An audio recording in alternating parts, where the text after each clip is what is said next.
Mini screen രംഗത്ത് മികച്ച അഭിനയം കൊണ്ട് പ്രേക്ഷകപ്രീതി നേടിയ താരമാണ് ജിത്തു വേണുഗോപാൽ. ഏഷ്യാനെറ്റിലെ മൗനരാഗം സീരിയലിലെ മനോഹർ എന്ന് പറഞ്ഞാലാകും താരത്തെ പ്രേക്ഷകർക്ക് പെട്ടെന്ന് മനസ്സിലാവുക. സീതാകല്യാണം എന്ന പരമ്പരയിൽ അജയ് എന്ന കഥാപാത്രത്തിലൂടെ സുപരിചിതമായ താരമാണ് ജിത്തു.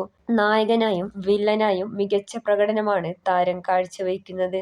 കുടുംബവിളക്കിൽ അനൂപ് എന്ന വില്ലൻ കഥാപാത്രത്തെയായിരുന്നു ജിത്തു അവതരിപ്പിച്ചത്.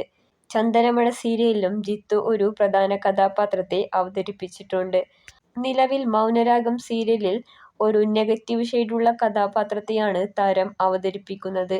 സ്റ്റാർ മാജിക് എന്ന കോമഡി ഷോയിലും ജിത്തു പങ്കെടുക്കാറുണ്ടായിരുന്നു. വിവാഹിതനാണ് താരം. MBA-കാരിയായ കാവേരിയാണ് ഭാര്യ. ഇരുവരുടെയും പ്രണയവിവാഹമായിരുന്നു. തന്റെ പ്രണയത്തെക്കുറിച്ച് ഒരിക്കൽ താരം പറഞ്ഞതിങ്ങനെ: "പ്രണയിച്ച ആളെ സ്വന്തമാക്കാൻ ഒരുപാട് സ്ട്രഗിൾ ചെയ്യേണ്ടി വന്നിട്ടുണ്ട്. തൃശ്ശൂരിൽ വച്ചായിരുന്നു ഞങ്ങൾ തമ്മിൽ കണ്ടുമുട്ടിയത്.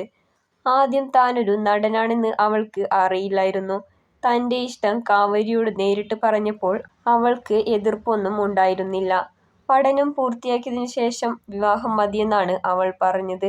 അങ്ങനെ ഒടുവിൽ കുറച്ചു വർഷത്തെ കാത്തിരിപ്പിന് ശേഷമാണ് ഞങ്ങൾ ഒരുമിച്ചതെന്ന് ജിത്തു പറയുന്നു.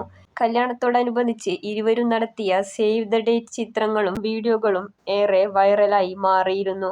സോഷ്യൽ മീഡിയയിൽ സജീവമായ ജിത്തു തന്റെ പ്രിയതമയ്ക്കൊപ്പമുള്ള വീഡിയോകളും പുത്തൻ ഫോട്ടോഷൂട്ട് ചിത്രങ്ങളും പങ്കുവയ്ക്കാറുണ്ട്.